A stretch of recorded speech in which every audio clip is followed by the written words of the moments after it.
daily deep dive into everything Utah Jazz. It's time! All season long and even in the off season. It's Jazz Daily with JJ and Alex on your exclusive home of Utah Jazz basketball. 97.5, the KSL Sports Zone. Welcome back, everybody. JJ and Alex, 97.5, the KSL Sports Zone. That revamped, reworked John Tesh version of the NBC, the NBA and NBC song that's going to be prominently heard on these very airwaves with special guest Slash. Listen, I bet he was like, I know the perfect way to spice this thing up. Called in his best friend who's got an electric guitar. Play, you know my song, don't you? And then he makes him play it. Come on. But it does sound like NBA basketball on NBC, and that's what's going to be next year. So there you go. By the way, yes, it is a Utah Jazz home game tonight with the Trailblazers coming to town. This Jazz team, of course, at this point, it's all elementary, just trying to figure out how to get to the end of the season here before the offseason hits. And, of course, between all of that, you have the rest of the folks who are inside the organization who are looking at this thing going, how can you exact the most out of this young group and get the best minutes out of these guys while you still have this group together? Well, Will Hardy has the task of trying to make sure he gets this group of guys more experience and better, and how to balance that all out. It's a task, and the NBA season is a long one, and it is continuing, and it's felt really, really long for fans who have never had to go through something like this. Joining us on the program right now, Eric Spyropoulos, who writes for the Utah Jazz and for NBA.com, who's joined the program many times before. Eric, we're getting down to the end of this one, man, and it's been amazing. But look, in the end, we don't have a bunch of people who are sadly wearing Doncic jerseys tonight at the Delta Center, so we still have that. Yeah, that's very true. There's always a bright side to look on. There's always somebody else who's suffering more than you are, wherever you are. Yeah, it's crazy that at 16 and 63, a Jazz fan would rather be that than a Mavericks fan. There's something to it, though. Yeah, there is. So this game tonight, we'll hit the game first. Jazz, obviously, you're going to be holding a lot of guys out. What do you, as you're getting ready to cover this game, what stands out to you about what's going to happen tonight?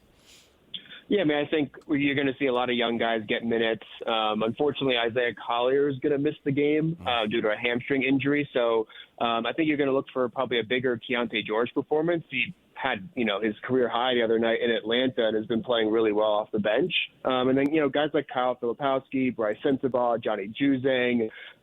There's just a bunch of guys that are still going to get minutes, even though, as you said, there's going to be a lot of guys missing tonight.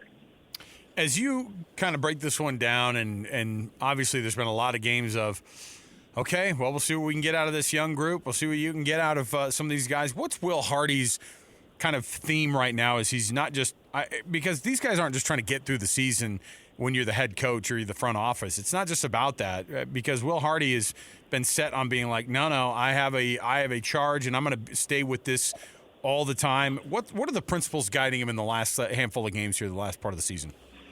Yeah, I mean, the biggest thing for Will that he's been preaching pretty much since the All-Star break, but especially over these last, couple weeks, is this idea that it's not the last, set of games, it's the next set of games for those young guys, because they're going to have a really big and really important off-season of work to refine some of their weaknesses, to sharpen their strengths.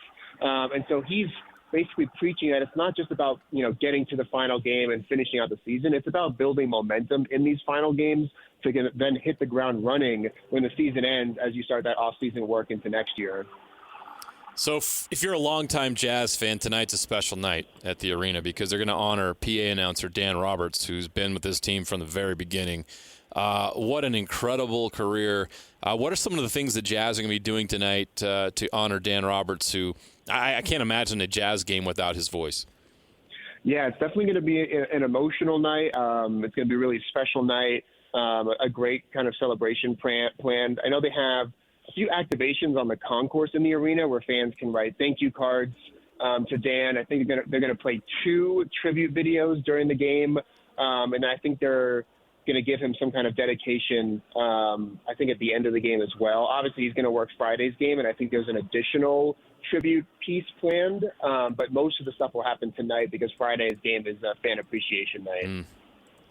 As you have this breakdown of two teams who are going to be firing off tonight, this Trailblazers team has also struggled quite a bit this year. It's been it's weird for us to cover a Jazz and a Trailblazers year that these teams are just both kind of in this weird purgatory of trying to get better in this West. Where's this Trailblazers team right now, kind of as they go into this last stretch of the season for them as the Jazz take them on tonight? Yeah, Portland's had a really interesting year. I mean, they really struggled out of the gates, but basically in 2025, they've played at a game above 500 since January 1st, and a lot of that's because they've been a top 10 defense. They've got guys like Denny Avdia who've made really big strides, especially since the All-Star break. But the thing with Portland I think is interesting. Obviously, they've won 20 more games than the Jazz have this year, roughly.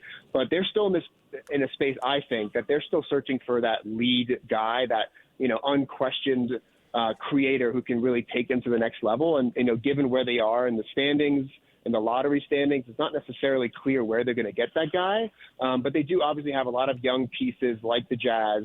And as you said, both teams are trying to figure out what is that path to get back to contention, sustained contention in a Western Conference that feels like it gets stronger every single year.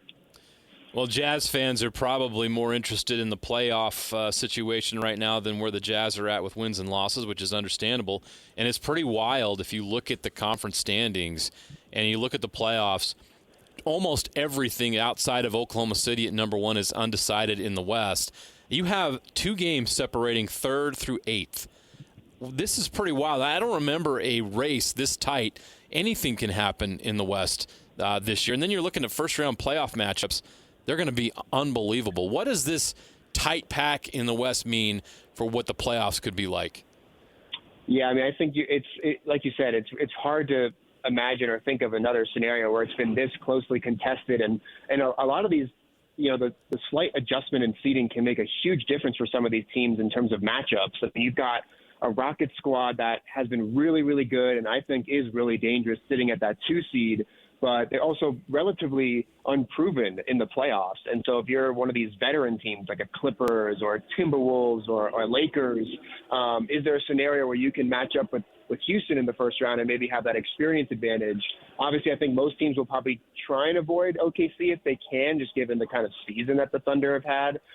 But you've got a lot of veteran-led teams. You've got teams that are kind of going through some turmoil. We saw the Nuggets get rid of Michael Malone and their GM Calvin Booth yesterday. The Grizzlies fired Taylor Jenkins a few weeks ago. And these are teams that could very easily win a playoff series with the amount of talent they have on their roster. So when you consider how close the standings have been and also just the kind of upheaval that some of these teams have been going through, I think it's relatively unprecedented.